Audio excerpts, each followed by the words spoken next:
Welcome Sudip দা। আমার আড্ডা with সৌম্যজিতে welcome. তো আ মানে দর্শকদেরকে বলছি যে আমার সঙ্গে থ্যাংক ইউ। সুদীপ দা রয়েছেন। সুদীপ দাকে অনেকেই চেনে যারা ফিল্মি রিটেক চ্যানেল ফলো করো, তারা সুদীপ দাকে তো চেনোই। যারা ফলো এখনো অব্দি হয়তো করার সুযোগ পাওনি তো তারা YouTube এ গিয়ে ফিল্মি রিটেক লিখলেই সুদীপ দার চ্যানেল চলে আসবে। তো সুদীপ দা কেমন আছো? ভালো আছি। একটু ঠান্ডা লেগেছে ওয়েদার। তুমি কেমন আছো? হ্যাঁ, হ্যাঁ, হ্যাঁ, এই তো ভালো আছি। তোমার যে আগে বার যে জ্বর হয়েছিল মানে আগের সপ্তাহে যে জ্বর হয়েছিল যার জন্য অনেকদিন ভিডিও করতে পারোনি তো সেটা কি এখন ঠিক আছে? না, সেটা ঠিক আছে, সেটা ঠিক আছে। অসুবিধা নেই। আচ্ছা।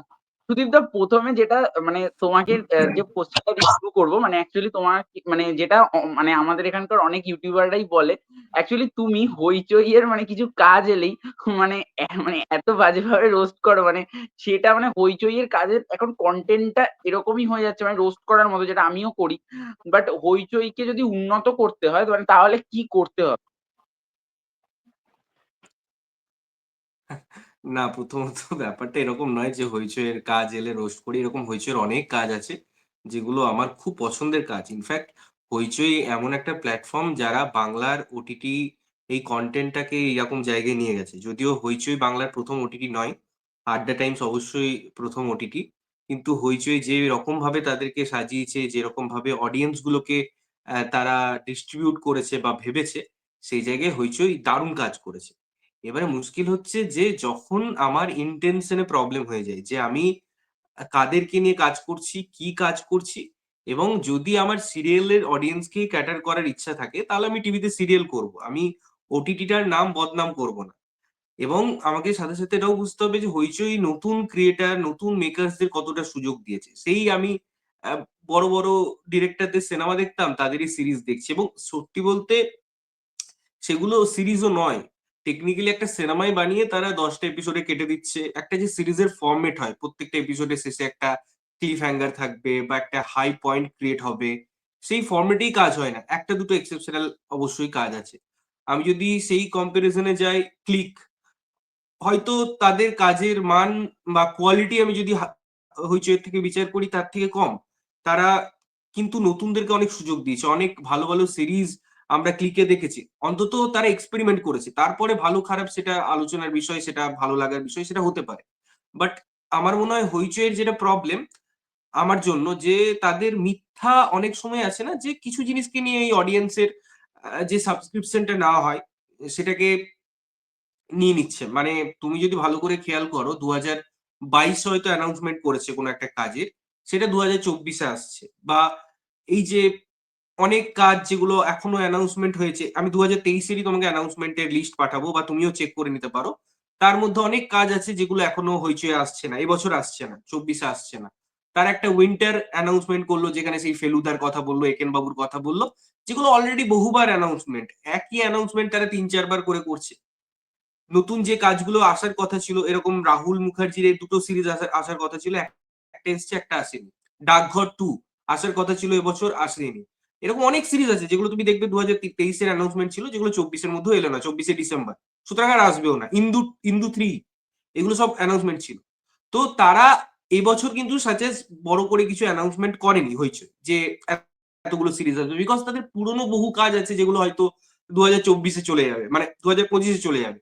তো আমার এই জিনিসগুলোতে আপত্তি যে তুমি অডিয়েন্সকে যতটুকু ডেলিভারি করতে পারবে ততটাই প্রমিসেস করো। তার উপর বেস করে অডিয়েন্স তোমাকে সাবস্ক্রাইব করবে কি করবে না সেটা বুঝবে। এবারে এই যে প্যাটার্ন, ফেলুদা হচ্ছে একটা এমন সিরিজ যেটা মানুষ দেখতে চায়, বাঙালি দেখতে চায়। সেটা যেকোনো পরিচালক বানান না কেন, সেটা যত খাজা কাজ হোক না কেন। আমি মানে এই যে সিনেমা যেটা এসছে 'হত্যাপুরী' বা এই ধরনের সিনেমাগুলো সেগুলো তো রাদ্দি কাজ। কিন্তু তুমি যদি কালেকশন দেখো বক্স অফিসের সেগুলো কিন্তু একটা ডিসেন্ট কালেকশন করে নিয়েছে। এবারে তুমি যদি এই ফরম্যাটটা দেখো, দেখো ডিসেম্বরে আসছে ফেলুদা। কারণ কি অধিকাংশ তুমি যদি এই সাবস্ক্রাইবার বেসটা দেখো, তাদের রিনিউয়াল করার টাইমটা দেখো সেটা ডিসেম্বরই। কেন হয়তো তারা আগের বছর ডিসেম্বরে করেছে, এবারে সেগুলো আবার সাবস্ক্রাইব করার টাইম চলে এসছে। তখন যাদের শেষ হয়ে গেছে তাদেরকে ফেলুদা দেখার জন্য আবার সাবস্ক্রাইব করতেই হবে। আবার ১ বছরের জন্য তারা সাবস্ক্রিপশন নিল। হইচই তুমি যদি পুরো বছরের জার্নিটা দেখো, তারা ২৫% অফ, আইফোন গিফট যদি সাবস্ক্রাইব করো। এই ধরনের প্রলোভন দিতে হয়েছে থ্রু আউট বছর। তো আমার কথা হচ্ছে একটা ওটিটি। আজকে তুমি কখনো দেখেছো Netflix কে এরকম বড়, বড় অফার দিতে যে আমাকে ২৫% অফ দেবো। 999 টাকার প্যাকেজ তোমাকে 500 টাকায় দেবো, তুমি যদি সাবস্ক্রাইব করো প্রথম 10 জন একটা আইফোন দেবো। এই ধরনের সস্তা মার্কেটিং গুলো তখনই আসে যখন তোমার প্ল্যাটফর্মের উপর বিশ্বাস থাকে না, যখন তোমার কন্টেন্টের উপর বিশ্বাস থাকে না। তো আমার এইগুলোতে আপত্তি। আজকে দুপুর ঠাকুরপো নিয়ে আমার আপত্তি নেই, দুপুর ঠাকুরপোর একটা পার্টিকুলার অডিয়েন্স আছে, আজকে শ্রীকান্ত একটা পার্টিকুলার অডিয়েন্স আছে, বা তুমি যদি রিসেন্ট কাজগুলো দেখো যেগুলো আসছে, এই যে তোমার রিসেন্ট অনির্বাণদারই কাজটা এলো মনে করো। নিয়ে যে কটা সিরিজ আছে ওইগুলোরও একটা অডিয়েন্স আছে, মানে মার্ডার বাই দ্য সি বা মার্ডার বাই দ্য হিলস। হ্যাঁ, একদমই একদমই। ইনফ্যাক্ট আমি তো, তুমি প্রথম দিকে যখন হয়েছে যে কাজগুলো ছিল, এই দুপুর ঠাকুরপো, তারপরে জাপানি টয়েস, বা এই যেগুলো টার্গেটেড অডিয়েন্স হচ্ছে একদম পার্টিকুলার ইউথ, তার কারণ হইচই যে সময় লঞ্চ করেছিল সেই সময় মোবাইল বা ওটিটিতে একটা ইয়ং অডিয়েন্সই দেখতো, মানে যারা মোবাইলের অ্যাক্সেস সেরকম ভাবে করতো। তো সেই রকম অডিয়েন্সকে একটা নিয়ে সাবস্ক্রাইবার গেইন করতে চেয়েছে, যেটা আমি কোনোভাবেই খারাপ ভাবি না, কারণ ঠিক আছে তারা সেটা করেছে। এরকম অনেক প্ল্যাটফর্ম আছে যারা একটা জিনিসকে নিয়ে পরে শুরু করতে চায়। এবারে হইচই তো সেখানে আটকে থাকেনি, তারপরে অনেক ভালো ভালো কন্টেন্ট কিন্তু আমাদের দিয়েছে, এটাও অস্বীকার করতে হবে। আজকে ইন্দুবালা ভাতের হোটেলও তৈরি হয়েছে, মন্দারও তৈরি হয়েছে। তো একটা, কিন্তু আমার কথা হচ্ছে যে আমি ঘুরে ফিরে দেখলাম যে আলটিমেটলি একটা দুটো কাজ দিয়ে হচ্ছে না, আমাকে সিরিয়াল দেখার অডিয়েন্সই আলটিমেটলি ওটিটিতে বেশি কাজ দেখছে। তো ওই তাই তারা, তুমি যদি দেখো মানে কয়েকটা এই যে নারী কেন্দ্রিক আমরা যে কাজগুলো বলি, বোধন টু, বোধন, লজ্জা, কলঙ্ক, তারপরে আমাদের ইন্দু, এই পুরো তুমি সিরিজ গুলো যদি দেখো না, শুধু ফেস চেঞ্জ হয়েছে লিড কাস্টে, কখনো ঈশা সাহা, কখনো সন্দীপ্তা, কখনো মধুমিতা। বাট তুমি যদি মেন স্ট্রাকচারটা দেখো, মেন যে ড্রাফটটা দেখো, একদম same same recent on the টাইমে ফেস আবার কথা বলছি। রিসেন্ট টাইমে আবার কাবেরী এলো, এটাও নারী কেন্দ্রিক কাজ। কাবেরী, ওটাও সেই মানে শুধু পাউলি দাম এলো, আর কিছু কিন্তু চেঞ্জেস নেই। সেই একটা টর্চার, একটা অ্যাঙ্গেল, একটা স্কুল, তুমি যদি পুরো এই প্যাটার্ন গুলো দেখো না গল্পের। আবার তোমার রিসেন্ট আবার একটা যেটা কাজ আসছে তোমার, কি কি যেন আসছে একটা, ওই বিয়ে ফিয়ে নিয়ে ওটা আসছে, ওটা আর ইন্দু ইন্দু কাল রাত্রি। এবারে সেটাও হচ্ছে ওই গিয়ে পরে শ্বশুর বাড়ি যাচ্ছে, হাজবেন্ড মারা যাচ্ছে। তো ইন্দু টু বা ইন্দু সিরিজের সাথে এই সিরিজটাকে তুমি যদি পাশাপাশি রাখো, বেসিক ডিফারেন্সটা কি? ওটা একটা ডিটেকটিভ, মাছের মধ্যে একটা পাতা পায়া গেছিল ধুতরো, তারপর থেকে মানে নর্মালি কি হয়, কারোর বিয়েতে যদি এরকম আসে, আমি যদি একটা গল্পের প্লট হিসেবেও ভাবি, সে বিয়েই করবে না। বা আমি বিয়ে করছি না জানার জন্য যে কে পাতা বাঁধালো, মানে মানুষের কাছে কত ফালতু টাইম যে বিয়েটা হচ্ছে এরকম একটা ব্যাপার। তো আমার মনে এই হয় হইচই প্রথম যেটা চেঞ্জ এই করা দরকার। চুলের কাটা, কাল রাত্রি আবার চুলের কাটা।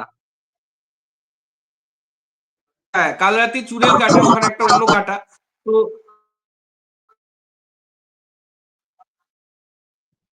তো ওই জন্যই আমার কথা হচ্ছে যে যেটা করছিল ভালো সিরিজ রানার ভালো, আমার কথা হচ্ছে যে আরো অনেক ডিরেক্টররা আছে যারা ইন্ডিপেন্ডেন্টলি ওটিটিতে কাজ করছে, তাদেরকে একটু বড় সুযোগ দিক না।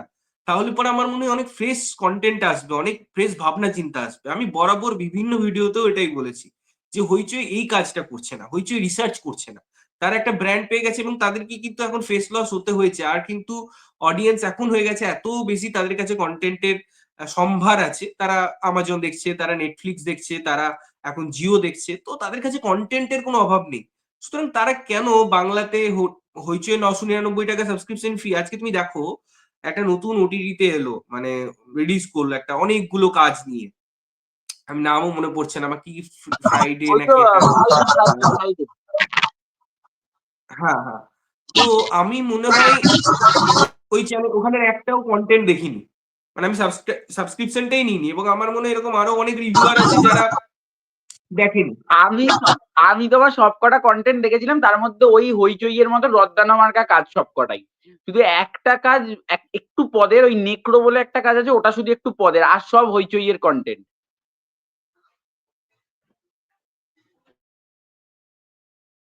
আমি যদি একটা প্ল্যাটফর্মের কাজই, এবং তুমি যদি দেখো, আবারও বলছি ওই ওটিটি প্ল্যাটফর্মটাই শুধু হয়েছে, কন্টেন্টের যারা ক্রিয়েটার বা যারা কাজগুলো করছে ডিরেক্টর, তারা তো সেই ঘুরে ফিরে এক।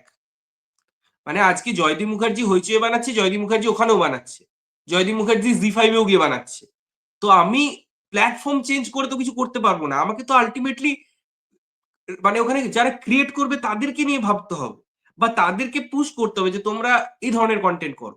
তারা দেখছে ওটাই হিট ফর্মুলা, হইচই ওই জন্য চলছে, আমি ওটিটি বানাই, ওদেরকে দিয়েই বানাই এবং ওই একই ছকে গল্প বানাই। তো আলটিমেটলি আমি তো নতুন কিছু অফার করছি না অডিয়েন্সকে, আমি শুধু প্ল্যাটফর্ম অফার করছি। তো কি দরকার, মানুষের কাছে তো এত টাকা নেই যে 1000 টাকা দিয়ে হইচই, 1000 টাকা দিয়ে জি5, 1000 টাকা দিয়ে ওই ওই ওটিটি, এটা মানে মানুষ এত টাকা থাকলে পরে তো মানুষ অন্য কিছু করতো। এত কন্টেন্ট ওভার কনজিউম করে ফেলছে মানুষ।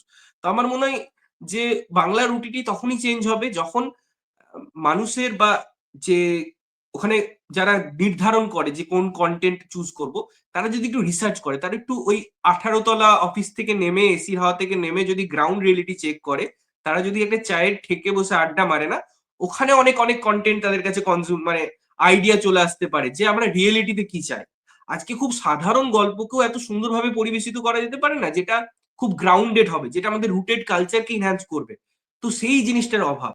আমি আজকে তুমি ভাবো এই যে গভীর জলের মাছ, এই সিরিজটা আমি কেন দেখছি, আমি তো ওখানে একটা লিখেছিলাম মানে গল্প ঠিক আছে, এটাকে নিয়ে কেউ কথাই বলে না, এবং এদের এত বেশি অডাসিটি ওই ভুলটা পয়েন্ট আউট করার পরেও তারা সেই জিনিসটাকে আবার ট্রেলারে রাখছে। একটা সিনে আছে দেখবে যেখানে যুধাজিৎ দা দরজা থেকে বেরিয়ে আসছে, পিছনে অভিনেত্রী যে আছে অনন্যা বা কিছু নাম সামথিং, সরি আমি যদি ভুল করি, তো বেরিয়ে এসে দরজাটাকে টানছে।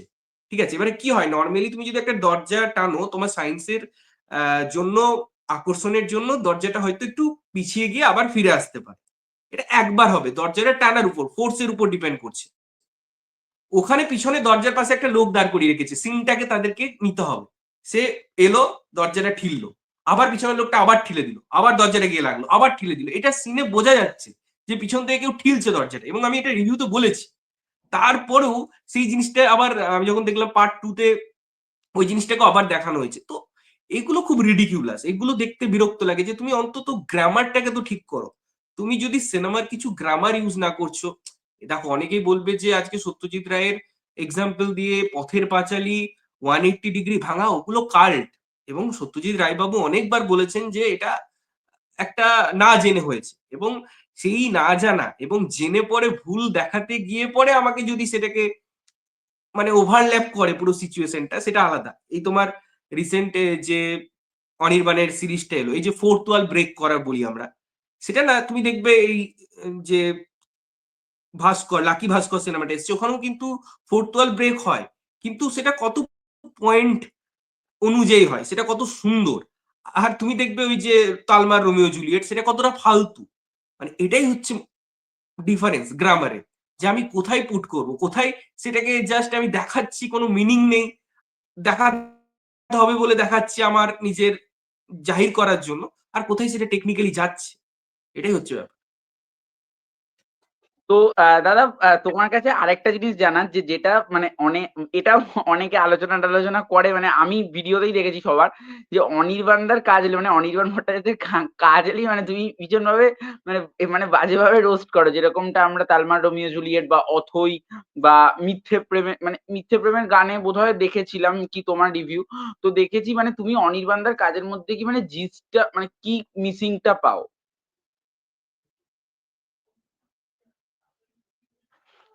মানে তুই কি কন্ট্রোভার্সি ইন্টারভিউ করতে যাচ্ছিস, এরকম কোনো ব্যাপার আছে? এটা অনেক শুধু না না, এরকম কোনো ব্যাপার না। অনির্বাণ দাকে তুই যদি আমার যদি তুই প্রথম আমার যদি তুই প্রথমের দিকের আমার যদি তুই আমার যদি তুই প্রথমের দিকের কাজের মানে অনির্বাণ দার কাজের রিভিউ দেখিস, সেখানে দেখবি আমি অনির্বাণ দার বহু কাজে বহু প্রশংসা করেছি। ইনফ্যাক্ট এখানে না মানে যারা আমরা রিভিউ করি বা যারা সিনেমা নিয়ে মত প্রকাশ করি, অনেকেরই এই ধারণাটা আছে যে ওকে আমার পছন্দ নয়। আমি আমি বিভিন্ন ইন্টারভিউতে এই কথাটা বলেছি যে অনির্বাণ দা তো আমার কোনোদিন বাড়া ভাতে ছাই দিতে আসেনি, বা অনির্বাণ দা হোক বা যে কেউ আরো যারা আছে, আমার নাম করতেও কোনো অসুবিধা নেই, কেউই কোনোদিন আমার ক্ষতি করতে আসেনি। বা আমি ঘর থেকে বেরিয়েছি, কাউকে লোক দিয়ে আমাকে পিটিয়ে দিয়েছে যে আমার উপর রাগ থাকবে। মানে কেন আমার রাগ থাকবে তাদের উপর? তাদের কাজ আমি টাকা দিয়ে দেখি, এবং কাজ যদি ভালো লাগে সেটা প্রশংসা করি, ভালো না লাগলে প্রশংসা করি না। তালমার রোমিও জুলিয়েটে আমি অনির্বাণদার অভিনয়ের প্রশংসা করেছি। ট্রেলার আমার ভালো লাগেনি, সেটা আমি ফাটিয়ে নিন্দা করেছিলাম। ওভারঅল তালমার রোমিও জুলিয়েটের কিছু কিছু জিনিস আছে যেগুলো আমার ভালো লেগেছে, সেটা আমি রিভিউতে বলেছি। কিছু কিছু জিনিস আমার ভালো লাগেনি, সেগুলো বলেছি। এরকম কোনো ব্যাপার নয় যে অনির্বাণদার কাজ এলে পরেই সেটাকে আমাকে রোস্ট করতে হবে, বা সেটা করতে হলে পরেও আমি কেন করব? মানে এটার তো কোনো যুক্তি নেই কথাটার পিছনে। আর সেকেন্ড হচ্ছে, অনির্বাণদার যখন আমি ১ম দিকে কাজ দেখতাম, আজকে তুমি ধরো ১ম একদম আমি অনির্বাণদার কাজ দেখছি সেই সময়টাই তোমাকে যদি বলি, কি বলে ওই আমাদের শাশ্বতদা করতো, ওই সিনেমাটার নাম কি? ডিটেকটিভ সিনেমাটা যেটা শাশ্বতদা করতো? তো সবর, সবর। সবর, সবর। আমার কিছুতেই মাথায় অনেক সময় নাম ভুলে যাই। তো সবর সিনেমায় অনির্বাণদা পার্শ্ব চরিত্র করছে একটা। ঠিক আছে? ওখানে অনির্বাণদার যখন আমি অভিনয় দেখছি, বা ১ম যখন আমি অনির্বাণদার অভিনয় দেখছি মনে করো, তো আমার কাছে একটা ফ্রেশ কিছু অফার এলো, বা আমি এমন অভিনেতাকে দেখলাম যে তার পুরো শরীর দিয়ে অভিনয় করছে, তার চোখ দিয়ে অভিনয় করছে। এবং তুমি যদি সেই অভিনয়টাকে একটা একটা প্যারামিটার হিসেবে জাজ করো যে একজন অভিনেতা এখানে পৌঁছেছে, এবং সেই এক্সপেকটেশনটা গ্র্যাজুয়ালি তোমার মধ্যে ক্রিয়েট হয় যে পরের কাজের মধ্যে আমি তাকে আরো বেটার দেখবো, আরো ভালো জায়গায় দেখবো, এবং তুমি সেই জিনিসটা পাচ্ছ। অনির্বাণদা পরপর গ্র্যাজুয়ালি প্রচুর ভালো কাজ করে গেছে, কিন্তু তারপরে তুমি যখন দেখছো যে সেই অভিনেতার কাছ থেকে আমি যাই দেখছি, সেটা গিয়ে কোথাও কেন একই জিনিস পাচ্ছি, মানে শুধু চরিত্রের নাম বদলে যাচ্ছে, আর কিছুই না। এবং যে জিনিসটা হচ্ছে না, তুমি যদি মন্দার থেকে দেখার চেষ্টা করো, ওই যে মাছের উপর সস ঢেলে খাচ্ছে, বা তারপরে তুমি যদি এই আমাদের পার্টিকুলার এখানে দেখো যে গেঞ্জি চুলকাচ্ছে, এই দেখো মেথড অ্যাক্টিং এর না একটা ধারা আছে। আজকে যাত্রার অভিনয়, থিয়েটারের অভিনয়, সিনেমার অভিনয় কমপ্লিটলি আলাদা। তো যখন আমি সেগুলোকে মিলিয়ে দেওয়ার চেষ্টা করব না, তখন কিন্তু সেটাই মুশকিল আছে। আজকে অনেকে, তুমি যদি ভালো, ভালো সিনেমা দেখো, আজকে তো অনেক ভালো, ভালো অভিনেতা আছেন। আমি উত্তম কুমার বাবু এদেরকে ছেড়ে দিলাম। যারা লেজেন্ড এদের কথাও ছেড়ে দিলাম। যারা, আমি ধরলাম রঞ্জিত মল্লিক। ঠিক আছে? যিনি একজন দারুণ অভিনেতা এবং এতদিন ধরে তিনি সিনেমা করে এসছেন। তুমি যদি মৌচাকে তার অভিনয় দেখো, ঠিক আছে? এবং তুমি মনে করো শত্রু, বা পরে অন্য সিনেমা যেগুলো আসছে, বা যখন তুমি একটা তাকে একটা মুসলিম চরিত্র প্লে করতে দেখছো, আব্বাজান বা এরকম ধরনের কিছু সিনেমা ছিল তখনকার। তুমি যদি সব সিনেমাগুলো দেখো না রঞ্জিত মল্লিকের, দেখবে তার ক্যারেক্টারটা চেঞ্জ হয়। ওই আমি মোটামুটি সবাই দেখেছি, কারণ আমি যেহেতু বুম্বাদার ফ্যান, এবার ওনার সাথে অনেক ছবি আছে, এবার রঞ্জিত মল্লিকের আব্বাজান টাব্বাজান গুলো দেখা। হ্যাঁ, রাইট। তো তুমি যখন এই আব্বাজান দেখবে, বা তুমি যখন মনে করো, আমি ছেড়ে দিলাম, খুব কম স্পেসে রঞ্জিত মল্লিক জায়গা পাচ্ছে, তুমি মনে করো এই শ্রীমান ভূতনাথ দেখছো, ঠিক আছে? সেখানে একটা কাকার চরিত্রে অভিনয় করছে বা মামার চরিত্রে অভিনয় করছে। তুমি প্রত্যেকটা চরিত্রের না একটা আলাদা করে লেয়ার পাবে, যে তুমি রঞ্জিত মল্লিককে খুঁজে পাচ্ছ না, তুমি ক্যারেক্টার খুঁজে পাচ্ছ। কিন্তু অনির্বাণ ভট্টাচার্যের ইদানিং কাজে তুমি দেখবে তোমার মনে হবে যে তুমি অনির্বাণ ভট্টাচার্যকেই পাচ্ছ, তুমি তার মধ্যে ক্যারেক্টার ভ্যারিয়েশন পাচ্ছ না, যেটা হচ্ছে প্রবলেম। এটা যদি কেটে যায় না, সেক্ষেত্রে অনির্বাণ ভট্টাচার্য একজন অসাধারণ অভিনেতা, এটা নিয়ে মানে ডিসকাস করার কোনো জায়গায় নেই। অসাধারণ অভিনেতা, তিনি থিয়েটার করেছেন এতদিন ধরে, এবং আমি যদি তার অভিনয় দিয়ে তাকে শেখাতে যাচ্ছি সেটা ভুল করবো, সেই দৃষ্টটাও আমি করছি না। অ্যাজ এন অডিয়েন্স আমি টাকা দিয়ে দেখছি একটা কাজ, সেই কাজটা আমার ভালো লাগলে আমি অবশ্যই ভালো বলবো, না লাগলে আমি বলবো না, অ্যাজ সিম্পল অ্যাজ দ্যাট। এবং আমি যখন দেবদার ইন্টারভিউ করেছি, দেবদা বলেছিলেন, ইন্টারভিউ গুলো আমাদের চ্যানেলে আছে, যে তোমার যদি আমার কাজ খারাপ লাগে, তুমি যখন টাকা দিয়ে দেখছো, তুমি আমার বাড়িতে এসে আমাকে গালি দিও।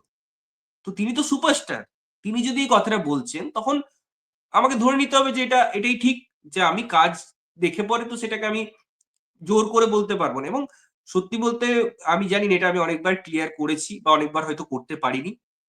এখানে না যতজন রিভিউ করে আমাদের কমিউনিটিতে, ধরলাম বাংলায় ৩০ জন রিভিউ করে, ৩০ জনের একটা পার্টিকুলার ভালো লাগা থাকতে পারে। আমার যেমন জিদ্দাকে পছন্দ, আমার যেমন দেবদাকে পছন্দ, আমার যেমন হয়তো মিঠুনদাকে পছন্দ, বা তোমার বুম্বাদাকে পছন্দ। কিন্তু সেটা যখন আমি রিভিউ করব না, তখন আমার সবার ক্ষেত্রে আলাদা থাকা উচিত। লোকে আমাকে বলে, আমি তোমার এই জানি না কতজন কাছে পৌঁছাবে, তুমি যদি বলো যে আমাকে জিদ্দার ফ্যান, অনেকে বলে, আমি আমার চ্যানেলে গিয়ে তুমি দেখে নিও, জিদ্দার সিনেমাকে আমি লিটারেলি রোস্ট করেছি। যেটা বাজি, মানে কয়েকদিন আগে যেটা সিনেমাগুলো এসেছিল তোমার ওই পুজোর সময়, রোস্ট মানুষ। করেছি আমি। না, না, মানুষ না, বাজি বলে একটা সিনেমা এসেছিল যেটা, বাজি কি, আমি নাম রিকলে খুব করি। ঠিক আছে? তো মানে একটা পুজোতেই রিলিজ করেছিল জিদ্দার সিনেমা, যেটা রিমেক ছিল। ঠিক আছে? তো যেটা মিমি, হ্যাঁ, মিমি চক্রবর্তী এসেছিল। তো যাই হোক, তোমার জিদ্দার প্রোডাকশন থেকে শর্ট ফিল্ম কয়েকটা মাঝখানে আসছিল। তো সেখানে এক হরনাথ চক্রবর্তীর ছেলে একটা শর্ট ফিল্ম বানিয়েছিলেন। সিনেমাটাকে আমি ফেলে রোস্ট করেছি। ঠিক আছে? আল্টিমেটলি তো জিদ্দার প্রোডাকশনের সিনেমা। আমি জিদ্দার ফ্যান। আমার কি উচিত ছিল সিনেমাটাকে নিয়ে হাততালি দেওয়া? এই সিনেমা মিথ্যা একটা প্রচার করা হয়েছিল যে সিনেমাটা কানসে গেছে, কান ফেস্টিভ্যাল। এবং আমি আমার চ্যানেলে এখনো ভিডিও আছে। আমি পুরো যুক্তিটাকে ডেস্ট্রয় করে দিয়েছিলাম। পেপারে যেটা কান ফেস্টিভ্যাল লেখা হয়েছিল, পরের দিন সেই পেপারে কান শর্ট ফিল্ম ফেস্টিভ্যাল বা কিছু লেখা হয়। এবং আমার কাছে এখনো মেসেজ আছে যে ডিরেক্টরও আমাকে মেসেজ করেছিল যে হ্যাঁ, ওটা কান শর্ট ফিল্ম ফেস্টিভ্যাল, কান ফেস্টিভ্যাল নয়। আমার কাছে ভিডিও আছে, একদম পুরো ইনভেস্টিগেটেড ভিডিও যে কোথা থেকে কিভাবে অ্যাপ্লাই করা যায়, কত টাকা দিয়ে সিনেমাটাকে অ্যাপ্লাই করতে হয়েছিল, ৫,০০০ টাকা দিয়ে। ডিটেলস এ ভিডিও আছে, তোমরা চাইলে দেখতে পারো। তো কথা হচ্ছে, আমি যদি জিদ্দার ফ্যান সো কল্ড যদি হই, আমি জিদ্দার নামে কিছুই বলতাম না, কারণ জিদ্দার সিনেমা। আজকে আমার চ্যানেলে শুভদৃষ্টি বলে যে সিনেমা রিভিউ আছে, আমার মনে হয় হাইয়েস্ট ভিউজ, মানে রিভিউ আমার চ্যানেলের জন্য প্রায় ১.৫ লাখের কাছাকাছি ভিউজ আছে মানে রিভিউতে। তো সেই সিনেমাটা আমার খুব পছন্দের সিনেমা। এবারে আমি যদি ভালোকে ভালো বলি, দেবদার অনেক সিনেমার আমি রোস্টেড রিভিউ করেছি, অনেক সিনেমা আমি ভালো বলেছি যেটা আমার ভালো লেগেছে। আজকে গোলন্দাজ সিনেমাটা সো কল্ড অনেকের মানে ভালো লেগেছিল এবং আমি ১ম হাফ যখন দেখছি আমার ভালো লাগছে। কিন্তু কিছু জায়গায় আমার ভালো লাগছে না।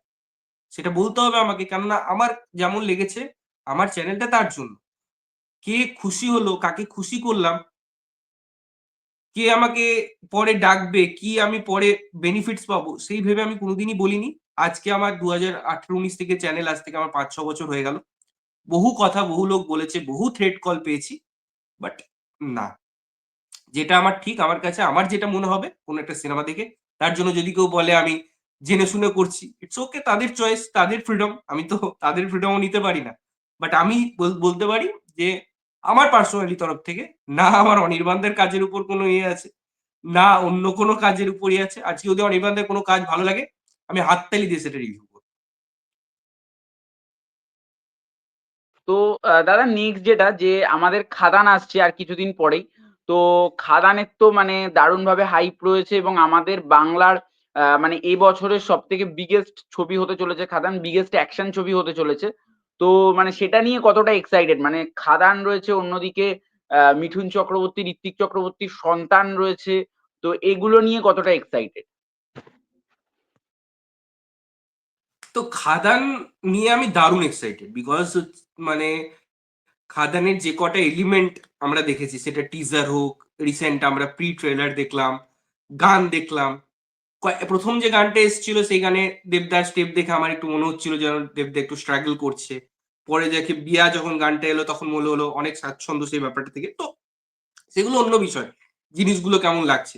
ওভারঅল এই যে একটা রিস্ক দেবদা নিচ্ছেন, যেখানে তিনি দেখেছেন যে এত বছর তিনি একটা স্বাদ পেয়েছেন যে ফ্যামিলি অডিয়েন্সকে বা অডিয়েন্সদের জন্য তিনি সিনেমা বানিয়েছেন। আল্টিমেটলি তো টাকাটাও একটা ইম্পর্টেন্ট জিনিস যেকোনো প্রোডাকশন হাউসের জন্য। কারণ শুধু দেব বা দেবদা বা ২-৪ টে লোকের উপর একটা প্রোডাকশন হাউস দাঁড়িয়ে থাকে না। তার অভ্যন্তরে অনেক লোকজন কাজ করে। এবং এই যে খাদান সিনেমাটা হলো, তুমি যদি ভালো করে দেখো যে প্রচুর লোক কাজ করেছে। আর যেখানে খাদানের শুটিং হয়েছে পান্ডবেশ্বরে বা আমাদের এইদিকে কোলফিল্ড যে এরিয়াটা ছিল, সেটা আমার একটা বন্ধুর মানে বন্ধু ওখানে কাজ করে। তো বলছিল যে এত বড় একটা গ্র্যান্ডিয়ার একটা সিনেমার বাংলায় বহুদিন পর হলো। এবং যদি একটা লার্জ স্কেলের সিনেমা তৈরি হয়, আমরা বারবার কেন বলি যে একটা ইন্ডাস্ট্রির কথা কেন বলি? ইন্ডাস্ট্রি মানে শুধুমাত্র বাংলা ইন্ডাস্ট্রি নয়। ইন্ডাস্ট্রি মানে ওই ইন্ডাস্ট্রির পিছনে ২,০০০ জন লোক, ৫,০০০ জন লোক এবং তাদের পিছনে আরো ২০,০০০ টা লোক চেয়ে থাকা। মানে একটা পরিবারের আমি পিছনে যদি ৪ টে করে মেম্বার ধরি, তো এই যে একটা বড় সিনেমা হয় না, তাতে অনেক লোক কাজ পায়। সেই জিনিসটা তুমি একটা ঘরবন্দি বা একটা ৪ টে দেওয়ালের ভিতরে যদি করো না, সেই লোকবলটা অনেক কমে আসে। যদিও গিল্ড ফিল্ড এগুলো তোমরা বিষয়ে জানো যে কিছু ক্রাইটেরিয়া থাকে, এতজনকে নিয়ে শুট করতে হবে, হতে হবে। বাট সেই ক্রাইটেরিয়ার বাইরেও এই লার্জ সিনেমায় বহু লোকবলের দরকার। তাদের একটা ইনকামের উপায় উঠে আসে। সুতরাং খাদান সিনেমাটা ভালো কি খারাপ তার থেকেও বড় কথা, দেবদাই যে রিস্কটা নিয়েছেন এতগুলো লোকের জন্য কাজ করলেন এবং এতজনের যখন ভালোবাসা থাকে, আমরা একটা এতদিন পর এরকম কাজ দেখতে চলেছি যেখানে আমরা এতদিন শুধু দেখতাম যে জিদ্দা ভাবছে এরকম ভাবে বড় স্কেলে সিনেমা বানানোর, সেখানে দেবদা এত বড় সিনেমা বানাচ্ছে এবং সেটা নিয়ে অবশ্যই এক্সাইটেড হবো আমরা। এবং শুধুমাত্র কাজ হচ্ছে বলে নয়, তার সুন্দর কালার গ্রেডিং, আমরা দুটো যে এজ গ্রুপ দেখছি সেটাকে আলাদাভাবে প্রেজেন্ট করা। তো সুতরাং সব মিলিয়ে মিশিয়ে না খাদান দারুণ কিছু অফার করছে। ইনফ্যাক্ট তুমি যদি এই যে দুর্গেশ নন্দিনীর কথা বলো বা এই যে সিনেমাগুলো আসছে বড়, বড় সিনেমা, এগুলো তো একটা ভালো জিনিস। আমরা বড়, বড় সিনেমা দেখতে পাবো। এই বিগ স্ক্রিন এক্সপেরিয়েন্স আমরা যদি বড় পর্দায় বসে সেই সিরিয়ালই দেখবো বসে, বসে, তো ঘরেই বসেই দেখবো। তার জন্য এত বড় টিকিট কেটে এত বড় যে স্ক্রিন তৈরি করা হয়েছে একটা লার্জার দেন লাইফ এক্সপেরিয়েন্স দেওয়ার জন্য, এগুলো তো দরকার ছিল না। ঘরেই তো ওর থেকে বড় টিভি আমরা লাগিয়ে নিতে পারি। তো আমার মনে হয় হ্যাটস অফ দেবদাকে, পুরো টিমকে, এবং আমি খাদান নিয়ে খুব এক্সাইটেড। আর তুমি সন্তানের তো কথা বললে, সন্তানের সন্তানের ট্রেলার আমার ভালো লাগেনি। মানে আমি ট্রেলার দেখে বলেইছি বিকজ আমার কোথাও গিয়ে মনে হয়েছে ওটাও সেই একটা সিরিয়াল ট্রিটমেন্টই আছে। বিকজ তুমি যদি এই মিমি চক্রবর্তী আর টোটার একটা সিরিজ এলো হইচই, এই ড্রামা গুলো না, কোর্টরুম ড্রামা, যখন পোস্ত ফোস্ত সিনেমা আমরা দেখতাম বা যখন আমরা হিন্দিতেও কিছু কাজ দেখতাম তখন ভালো লাগতো এই কোর্টরুম ড্রামা গুলো। এবং এত বেশি কোর্টরুম ড্রামা আমরা রিসেন্ট কয়েকদিনে দেখেছি, পিঙ্ক ফিঙ্ক এই ধরনের সিনেমায় কোর্টরুম ড্রামা গুলোকে এত ভালোভাবে প্রেজেন্ট করা হয়েছে না। বা তুমি যদি আমাদের আরো অনেক সিনেমা আছে, এই যে এলএলবি, জলি এলএলবি হোক বা এই ধরনের সিনেমাগুলো, to some extend, O my god, মানে কোর্টরুম ড্রামার একটা আলাদা ক্রেজ আছে, অবশ্যই আছে, কিন্তু সেটা ওভার ড্রামাটিক হয়ে যাচ্ছে বা এখন ওভার কনজিউম করে নিচ্ছি আমরা। তার ফলে আর আমার সেই রকম এক্সাইটমেন্ট নেই। বাট হ্যাঁ, যদি ভালো কিছু সাবজেক্ট থাকে, ভালো কিছু জিনিস যদি অফার করে সিনেমাটা, তাহলে হয়তো সিনেমাটা ভালো চলবে। তো দাদা আরেকটা মানে তোমার কাছে আরো ৩ টে কোয়েশ্চেন আছে যে মাঝখানে সেই একটা সেই হয়েছিল মানে তোমার মতামতটা তুমি মানে দেখেছি ভিডিওতে বলোনি। তো আবির চট্টোপাধ্যায়কে অনেকে বলছিল যে সুপারস্টার। এবার সেখানে এক তরফ থেকে বলছিল আবির চ্যাটার্জি সুপারস্টার এবং আরেক তরফ থেকে বলছিল না দেবদা দেবদাই সুপারস্টার, দেবদাই এখনকার বক্স অফিস কিং, আবির চ্যাটার্জি কিছু নয়। তো এই মতামতটা তুমি তোমার ভিডিওতে দাওনি। তো একটু যদি এখানে বলো মানে তুমি কি এই মতামতের সাথে একমত? যে আবির চট্টোপাধ্যায় এখন সুপারস্টার। না, না, আমি দিয়েছি। তুমি দেখো আমার চ্যানেলে আছে। তো তাহলে তো আমি আছে। মিস আমি করে গেছি। ডিটেইলস, আমি হয়তো মিস করে গেছো। দেখো আমার কথা আমি ওখানে খুব স্পষ্ট ছিল। এবং আমি কয়েকটা ইন্টারভিউজও দেখছিলাম, আমাদের কমিউনিটি থেকে কিছু জন করেছিল, শিবুদা নন্দিতাদি। তাদের কাছেও এই কোয়েশ্চেনটা রাখা হয়েছিল এবং তারা খুব স্মার্টলি সেটা অ্যান্সার দিয়েছে যে স্টোরি হচ্ছে হিরো। যেকোনো এখনকার দিনে দাঁড়িয়ে। তো আজকে স্টার, সুপারস্টার সেই গল্পের ক্যারেক্টাররা অটোমেটিক হয়ে ওঠে। বাট একটা ইন্ডাস্ট্রির না ফেস হয়। আজকে তুমি যদি বলিউডের কথা বলো, বলিউডের এখনো ফেস শাহরুখ খান, সালমান খান, আমির খান। তার মানে তো এই নয় যে রণবীর কাপুর বা রণবীর সিং বা আরো যারা এত অভিনেতারা আছেন তারাও ভালো অভিনেতা নয়, তারা স্টার নয়, তারাও স্টার ইকুয়ালি। কিন্তু ফেস অফ বলিউড আমি যদি বলি, এখনো শাহরুখ খান। বা তুমি যদি এরকম তামিল ইন্ডাস্ট্রিতে যাও, মালায়ালাম ইন্ডাস্ট্রিতে যাও, তুমি যদি রজনীকান্তের কথা ভাবো, তাকে ভগবান রূপে পুজো করে, তার স্ট্যাচুতে দুধ চড়ায় ওখানকার মানুষরা। তো যেকোনো একটা ইন্ডাস্ট্রির একটা ফেস থাকে। একটা সময় পর্যন্ত আমরা বাংলায় দেখেছি সেটা সৌমিত্র জেঠুকে বা উত্তম বাবুকে, বা তারপরে আমরা সেটা বুম্বাদাকে দেখেছি, আমরা মিঠুন দাকেও দেখেছি দুটো ইন্ডাস্ট্রিতেই দেখতে। এবং এখনকার সময়ে দাঁড়িয়ে আমি যদি এই জেনারেশনের কথা বলি বা to some extent 90s kid বা এই জেনারেশনটা, সেখানে দেবদা এবং চিত্তা। তো এই যে ফেস আমি যখন কথা বলছি, তখন সেটা ইজিলি আসেনি তাদের কাছে। তারা সেটা স্ট্রাগল করে পেয়েছে। তারা সেটা সেরকম কাজ দিয়ে পেয়েছে। যখন তুমি 'আই লাভ ইউ' সিনেমা করছেন দেবদা বা জিৎদা হয়তো সিনেমা করছেন 'সাথী', তারপরে 'সঙ্গী', তারপরে একের পর এক সিনেমা, দেবদারও সিনেমা। তুমি যদি তাদের ফেস গুলো দেখো, সেই সময় বাংলা ইন্ডাস্ট্রির যে ফেস, যে রিমেকের রমরমাটা চলছে, তারপরেও তারা অনেক সময় চেষ্টা করছে বিভিন্ন রকম কাজ করার। এবং ওই যে 'পাগলু' সিনেমা হোক বা ওই যে একেকটা এন্ট্রি দুজনের ছিল, পাগলের মতো লোকজন চিৎকার করত। আমরা তখন স্কুলে পড়ি, স্কুল থেকে হয়তো চলে আসতাম, সিনেমা দেখতাম থিয়েটারে বসে। তো এই যে একটা মোমেন্ট, একটা এরা ছিল না? সেটা এখনকার দিনে মিসিং। আজকে আ স্কুল গোয়িং ছেলেরা হয়তো তাদের কাছে ফোন আছে, অ্যাক্সেস আছে, YouTube আছে, তাদের কাছে Netflix আছে। ওই জিনিসটা পাবে না। এবং একটা স্টারকে কিন্তু স্টার নিজে তৈরি করে না। তাকে তৈরি করে হচ্ছে অডিয়েন্সরা, তার ফ্যান্সরা। তুমি আজকে দেখো না, তুমি খুব ভালো করে যদি খেয়াল করো, এই যে একটা জিৎ ফ্যান ক্লাব আছে, একটা দেব ফ্যান ক্লাব আছে, তাদের তুমি যদি মেম্বারসদের দেখো খুব ভালো করে, যারা একদম লয়াল মেম্বার, তাদের দেখবে ওই 90s কিড বা 2000 অব্দি হয়তো খুব কম সংখ্যক লোক থাকবে যারা 2000-এর পরেও যারা দেখে, মানে সেটা কিন্তু মফস্বল বা এই ধরনের তুমি কলকাতা কেন্দ্রিক 2005-এর পর ছেলে পেলে এমন আছে জেনারেশন যারা আজকে দেবদার জন্য মানে দুধ চড়াতে চলে যাচ্ছে, ফ্যান ক্লাবে চলে যাচ্ছে বা জিদ্দার জন্য চলে যাচ্ছে, এটা পাবে না।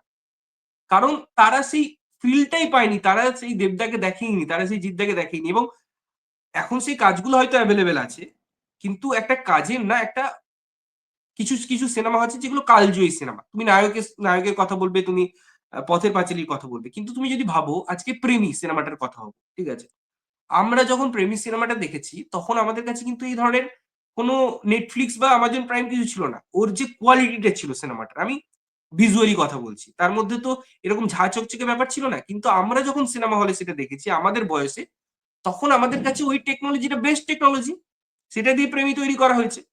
তাই আমরা সেটা যতটা মেন্টালি কানেক্টেড না, আজকেও যদি আমরা প্রেমী দেখি আমরা সেম ফিলিংসটা পাবো। যদিও তুমি যদি এই যে তোমার মনে করো আজকে গিয়ে পরে শুভ দৃষ্টি সিনেমাটা দেখো, সেটা বহু পুরনো সময়ে বানানো, বা তুমি সাম এক্সটেন্ট পরাণ যায় জুলিয়ারে দেখো, সেখানে যদি মেকআপ দেখো শ্রাবন্তীর, বা কখনো গিয়ে শুভশ্রীর, কখনো গিয়ে কোয়েলদির, মনে হবে এটা কি দেখছি আমি। এখন তোমার তাও মনে হতে পারে, কিন্তু এখনকার জেনারেশন প্রথম থেকেই তো গ্ল্যাম দেখছে, তারা তো এইচডি মেকআপ দেখছে, তাদের কাছে তো চকচকে স্ক্রিন। তাই তারা ওই এরাটাই যদি তাদেরকে ফিরিয়ে নিয়ে যাওয়া হয়, আইদার তুমি একদম পুরোনো সিনেমা দেখাও, যারা খুব সিনেমা ভালোবাসে, যারা এক্সপ্লোর করতে চায়, সরি, তো তাদের কাছে না হয়তো ভালো লাগবে। কিন্তু যারা একদম লিমিটেড সিনেমা দেখে, যারা এই জেনারেশনে, তাদের কাছে মনে হবে এগুলো কেন দেখছি, তার থেকে তো আমি সিক্রেট গেমস দেখবো, তার থেকে তো আমি আরো কিছু এক্সপ্লোর করব নেটফ্লিক্সে।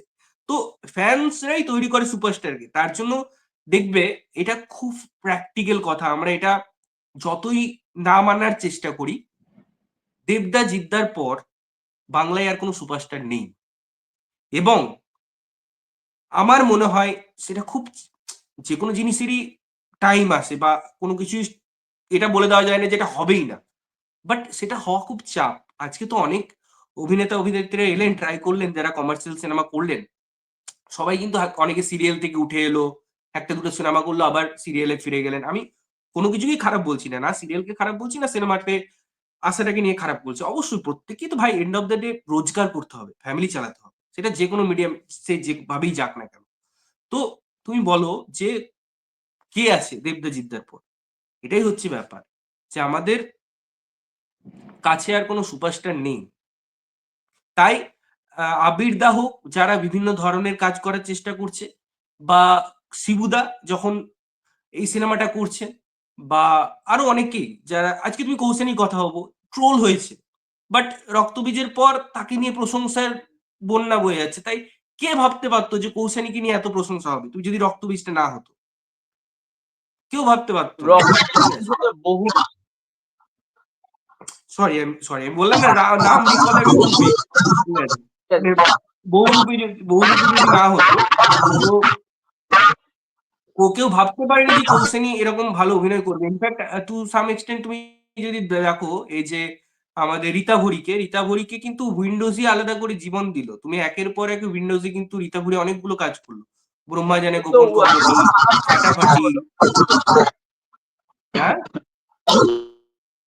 ফাটাফাটি ছবিটা দারুণ হিট দিয়েছিল রীতাভরি আবিরের সঙ্গে। ফাটা একদমই তাই। আর তোমার ব্রহ্মা জানে গোপন কর্মটিও ভালো হিট হতো, কিন্তু যেহেতু সে সময় প্যান্ডামিক চলে এলো, সিনেমাটার কনসেপ্টটা নো ডাউট ভালো ছিল, এবং তার এক্সিকিউশন লেভেলেও সিনেমাটা ভালো করার চেষ্টা করা হয়েছে। তো আমি সেটাই বলছি যে আজকে ভাবো রীতা বড়ি কখনো সিরিয়াল থেকে উঠে এসছেন, মিমি চক্রবর্তী সিরিয়াল থেকে উঠে এসছেন, তো তারা তো এখন একজন সেই অর্থে ভালো প্রতিষ্ঠিত অভিনেত্রী। তাই আমি মনে করি যে এটা খুব আন্ডারস্টেটমেন্ট হয়ে যাবে বলা, বা কোথাও গিয়ে এটাও বলা ওভার স্টেটমেন্ট হয়ে যাবে যে কেউ কখনো সেই জায়গাটা নিতে পারেন। তাই আবিরদার জায়গায় তার কাজে তিনি সেরা। এবং আমার ভিডিওতে আমি একটা এক্সাম্পলও দিয়েছিলাম যে আজকে ব্যোমকেশ, মানে ব্যোমকেশ হিসেবে আমি আবিরদাকে ছাড়া কাউকে ভাবতেই পারি না, আমি স্টেটমেন্টই দিয়েছি। এবং এটা আমার কাছে কম্পেয়ার করা খুব ইজি হয়ে গেছে, যখন দেবদা এসে পরে ব্যোমকেশ করছে, তো আজকে দেবদা সুপারস্টার, কিন্তু যখন ব্যোমকেশের কথা হবে আমার কাছে কিন্তু আবির সুপারস্টার ব্যোমকেশ সিনেমার জন্য। দুটো আমি যদি দু জায়গায় যদি ব্যোমকেশকে রাখি, তো এটা তো অস্বীকার করে নেওয়ার কিছু নেই। বা কোনো আজকে দেবদার ফ্যান এসে বলবে তুই কেন বলছিস আবির দাকে ভালো ব্যোমকেশ, দেবদাকে কেন না বলে? It's fact. মানে দেবদা হাজারটা মানে কোনো কাটার জায়গা নেই যে দেবদা একজন সুপারস্টার, কিন্তু ওই ব্যোমকেশ চরিত্রের জন্য আমার কাছে আবির সুপারস্টার। আমার কাছে ফেলুদা চরিত্রের জন্য সব্যসাচী দা সুপারস্টার। এটা অস্বীকার করার কোনো জায়গা নেই, বিকজ আমি কাউকে ভাবতেই পারি না তারপরে। সৌমিত্র জেঠুর একটা আলাদা জায়গা ছিল হয়তো, বা এর পরেও অনেকে এসছে। ইনফ্যাক্ট গৌরবও যখন ব্যোমকেশ করেছে সেটাও ভালো ছিল, কিন্তু সৌমিত্রদার একটা একটা লেগেসি আছে। তারপরে তুমি যদি টোটার কথা বলো যে ফেলুদা করছে, বা আর কে করছে আমাদের ফেলুদা, আর কি করলো বেশ যেন, ইন্দ্রনীল ফেলুদা টোটাই ইন্দ্রনীল তো করছে। এ করছে ইন্দ্রনীল করছে, ইন্দ্রনীল করছে, কিন্তু সেই ফিল নেই। আজকে ব্যোমকেশ তো অনির্বাণ করেছে, অনির্বাণ তো ভালো অভিনেতা, কিন্তু ব্যোমকেশ হিসাবে সবসময় আমার কাছে আবির সেরা। তো তার জন্যই বললাম যে এটা পুরোটা আপেক্ষিক একটা ব্যাপার, এটা সবসময় একটা সাবজেক্টিভ বিষয় যে কোন ক্যারেক্টারটা ফিট করবে তার উপর। তো বা তো আরেকটা জিনিস যেটা তোমাকে জিজ্ঞাসা করব, তোমরা যেহেতু বক্স অফিস কালেকশন নিয়ে কথা বলো, তো অ্যাকচুয়ালি সেন্টিমেন্টাল ছবিটা তোমার অনেকে বলে হিট, অনেকে বলে হিট না। তো তোমরা যেহেতু এটা অ্যাকচুয়ালি এটা আমার কোশ্চেনে ছিল না, মানে যাও তাও জাস্ট তোমাকে করছি। তো সেন্টিমেন্টাল ছবিটা কি অ্যাকচুয়ালি হিট ছবি? মানে এটাকে কি সফল ছবি বলা চলে? মানে সেন্টিমেন্টাল, মির্জা, এই যে কমার্শিয়াল ছবিগুলো, এগুলো কি হিট? মির্জা সিনেমার ক্ষেত্রে আমি তাও ক্যালকুলেশনে একটু খবরাখবর রেখেছিলাম। তো আমার মনে হয় সেটা মানে হিট কি হিট নয় আমি এক্স্যাক্টলি এখন বলতে পারবো না, সেটা আমার কাছে এখন নোট করা নেই এবং অনেক পুরনো একটা বিষয়। তবে মির্জা কিন্তু ভালো চলেছে, সিনেমাটাও ভালো। এবারে সেন্টিমেন্টাল আমার একদমই ভালো লাগেনি। ঠিক আছে? এবারে সেই সিনেমাটা তারপরে কি না কি করেছে, সেই নিয়েও আমি বিন্দুমাত্র ইন্টারেস্ট ছিলাম না। বিকজ কি বলবো যে সিনেমাটার মধ্যে কিছু নেই, সেই সিনেমাটা নিয়ে কথা বলার মধ্যে আমার মনে হয় কিছু বাহাদুরি নেই। আজকে পুজোর সময় আমরা বারবার কথা বলেছি, ৩ টে সিনেমা নিয়ে কথা বলেছি। আমরা কম্পারিজন করেছি বারবার, এবং সেখানে যখন শাস্ত্রী ওয়ার্ক করছিল না ভালো সেটাও বলেছি। সিনেমাটা আমার ভালো লাগেনি। কিন্তু সিনেমাটার মধ্যে অনেক এলিমেন্ট এমন ছিল যেটা অন্যের ভালো লাগবে। তার জন্য শাস্ত্রী সিনেমাটা নিয়ে কথা বলা যায়। কারণ শাস্ত্রীর মধ্যে একটা ডিবেট করার জায়গা আছে। যে ওটা ভালো লাগবে কিছু লোককে। আবার কিছু লোকের হয়তো ভালো লাগবে না। কিছু লোকের মিশ্র প্রতিক্রিয়া থাকবে। কিন্তু সেন্টিমেন্টাল হচ্ছে মানে যারা দেখবে তাদেরই ভালো লাগবে। তো সেই সিনেমাটা নিয়ে আমি কি ডিবেট করব? তো আমার মনে হয় সেটা নিয়ে কোনো জায়গাই নেই ডিবেট করার। আর তোমার কালকে তো পুষ্পা টু রিলিজ হচ্ছে, পুষ্পা টু গ্র্যান্ড রিলিজ হচ্ছে কালকে। তো তুমি যাচ্ছ তো হুম। অবশ্যই? হ্যাঁ, অবশ্যই, হ্যাঁ। অবশ্যই যাবো। দেখতেই হবে। হুম। হ্যাঁ, তো পুষ্পা টু মানে পুষ্পা টু নিয়ে কতটা এক্সাইটেড? কারণ অনেকের তাদের ট্রেলার ভাল লাগেনি, তো তুমিও যেটা বলেছিলে যে কিছু কিছু জায়গা একটু প্রবলেমের। তো মানে তো মানে মানে কতটা এক্সাইটেড ছবিটা নিয়ে?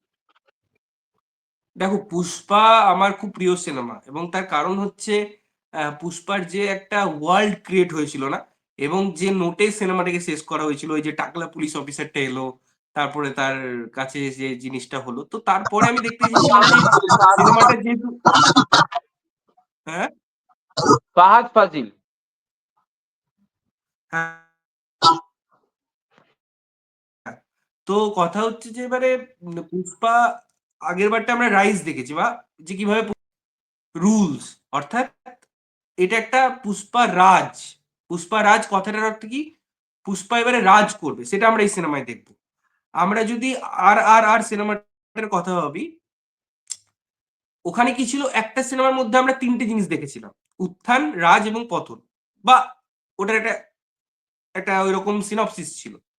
এই সিনেমায় আমাকে দেখতে হবে যে যখন আমি এই উত্থানটা দেখাই না কোন একটা সিনেমার, তখন আমার কাছে অনেক কিছু করার থাকে। তুমি যদি পুষ্পা সিনেমাটা দেখো, তোমার কাছে অনেক লেয়ার খুঁজে পাবে যে তাকে একদম সেই যখন ফার্স্ট সিনে আমরা দেখছি পুষ্পা একটা কারখানায় কাজ করছে, বাইরে এসে চেয়ারে বসলো, পা তুলে বসলো, মালিক বেরিয়ে গেল, কেন ও তাকে সম্মান জানায়নি? সেখান থেকে সে বেরিয়ে গেল, তারপরে সে ৳১,০০০ ওই লরিতে উঠলো, ৳১০০ ওখানে না উঠে আইডিয়া দিয়ে একে আস্তে, আস্তে, আস্তে, আস্তে সে মালিকের কাছে পৌঁছালো। এটাই তো পুষ্পা।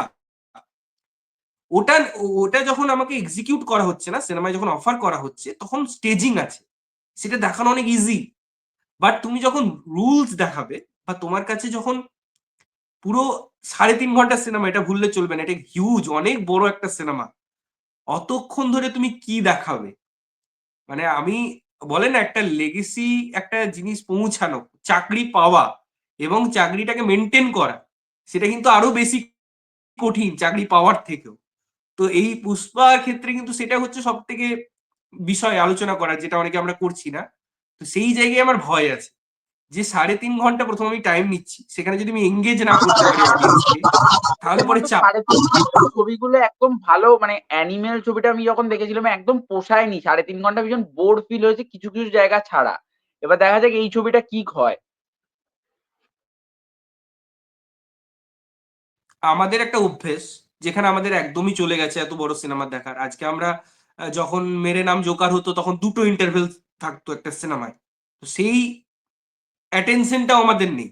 তাই আমরা খুব তাড়াতাড়ি কাজ খুঁজছি। এবারে যদি তার মানে এও নয় যে আমরা কিন্তু ১০ ঘন্টার একটা সিরিজও বিঞ্জ ওয়াচ করছি। এটাও করছি আমরা। আমরা ৮ টা এপিসোডে নেটফ্লিক্স এর ৮ ঘন্টার সিরিজ হয়তো একবারে দেখছি।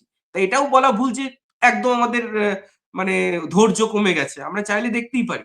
কিন্তু আমাদেরকে অফার করতে হবে ভালো কিছু। তো সেক্ষেত্রে যদি অফার না করে বা আমাদের অডিয়েন্স এর কাছে যদি ভালো কিছু পুষ্পা 2 না পৌঁছায়, সেক্ষেত্রে কিন্তু ১ম দিনের ওয়ার্ড অফ মাউথ খুব ইম্পোর্টেন্ট হয়ে দাঁড়াবে। সেকেন্ড, এই সিনেমার গান কিন্তু খুব একটা ভালো নয়। মানে লাস্ট এরা যে গানটা রিলিজ করলো সেটা বলছি, সেটা একটু তাও ভালো হয়েছে। মানে ডান্স হুক ফুক দিয়ে তারা যেটা একদম তাদের কালচার তারা যেটা ভালোভাবে দেখানোর চেষ্টা করেছে।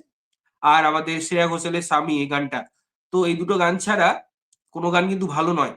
যেটা আগেরবার বুঝতে ক্ষেত্রে প্রত্যেকটা গান কিন্তু দারুণ ছিল। এই উম 'তেরি আসরফিতে' এই গানটা মানে যদিও পুষ্পার ক্ষেত্রে হয়তো সিনেমার পরেও গানগুলো ভাইরাল হয়েছিল, কিন্তু গানগুলো ভালো ছিল। তো এইরকম কিন্তু কিছু অফার করছে না। সুতরাং পুষ্পার ট্রেলারেও অনেক কিছু আছে যেগুলো ভাবাচ্ছে। তো ওভারঅল দেখো, এটা একটা বড় বাজেটের সিনেমা। এই সিনেমাগুলো না অত লজিক্যালি মানুষ ভাববে না। মানুষ ইমোশন থেকে মানুষ একটা হাইপ, একটা মানে হিরোর ক্রেজ, এই ব্যাপারগুলো তো আছেই। কিন্তু এন্ড অফ দ্য ডে না সিনেমাটা ইম্পোর্টেন্ট। তাই যদি ভালো না হয় সিনেমাটা, তাহলে এই যে ইনিশিয়াল আমরা যে বুকিংটা দেখছি, যেটা ১০০ কোটির কাছাকাছি প্রি বুকিং এসব নিয়ে আমরা কথা বলছি, সেটা কালকের উপর ভীষণ ডিপেন্ড করছে। যদি ভালো না হয় তাহলে পরে চাপ আছে বস। তো থ্যাংক ইউ সুদীপ দা তোমাকে চ্যানেলে এসে ইন্টারভিউ দেওয়ার জন্য। মানে একটু আড্ডা মারার জন্য। তো তুমি হুম। যদি লাস্টে যাওয়ার আগে কিছু বলার হয় তুমি একটু বলে দাও। না, না, আমি আমি আমি ইন্টারভিউ দিই না। মানে ইন্টারভিউ বলতেই পছন্দ করি না। আমি আড্ডা বলতেই পছন্দ করি। বিকজ আমরা প্রত্যেকেই নিজের, নিজের জায়গায় কাজ করি। তোমার চ্যানেলের কাজও আমি দেখি, তুমিও খুব ভালো কাজ করছো। এবং আমি চাই আমার যারা সাথে আছে, যারা একসাথে কাজ করছি আমরা, তারাও ভালো করে গ্রো করুক, ভালো জায়গায় পৌঁছাক এবং আমি সবসময় বলব অনেকেই কাজ করো। সাবস্ক্রাইবার, ভিউজ, ভিউয়ার্স, হয়তো এন্ড অফ দ্য ডে অনেকে বলবে যে এসেছো তখন ভিউজার মানে ভিউয়ার দরকার। ঠিক কথা। আমি তাদের কথাকেও সম্মান জানাই। কিন্তু কথা হচ্ছে তুমি যখন নিজে অনেস্টির সাথে কাজ করবে না, তখন দেখবে যে রাত্রেবেলা ঘুমটা অন্তত ভালো হচ্ছে। যে কোনো বোঝা নেই যে আমি তো নিজের সাথে ডিসঅনেস্ট করেছি। তো এই একটা ব্যাপার। আর যারা দেখছো তারা অবশ্যই প্রোমোকেও সাবস্ক্রাইব করো এবং পাশে থাকো এবং তুমিও ভালো কাজ করো। একদম। থ্যাংক ইউ দাদা। দাদা যাওয়ার আগে একটা কথা বলে দিতে চাই, তোমার খুব ফেভারিট একজন ডিরেক্টর অভিরূপ দা। তো অভিরূপ দার আবার বাংলার সেরা ভূতের গল্প সিজন 2 আসছে। তো তুমি এটা নিয়ে এটা মানে নিউজটা আশা করি পেয়েছো। হ্যাঁ, এবার এটা রাইট, নিয়ে রাইট। তো আমি অবশ্যই। দেখলাম। এটা আনন্দ প্লাসেই আসে এবং আমার মনে হয় আগের সিজনটা আমি দেখেছিলাম। আমার খুব পছন্দ ছিল। ৪ টে এপিসোড ছিল। আমি রিভিউ করেছিলাম। এবারের সিজনটায় ৩ টে এপিসোড আছে আমি যেটা পোস্টারে দেখলাম। তো আশা করছি ভালো আছে, ভালো হবে এবং আমার খুব পেপারে পছন্দের অভিনেতাও আছে একজন ধীরাজ। হ্যাঁ? পেপারে কালকে দিয়েওছে। কি বল আচ্ছা, বলছি আচ্ছা। না পেপারে আমি নিউজ অভিরূপ পেপারে। দার স্ট্র্যাটেজি দেখছিলাম।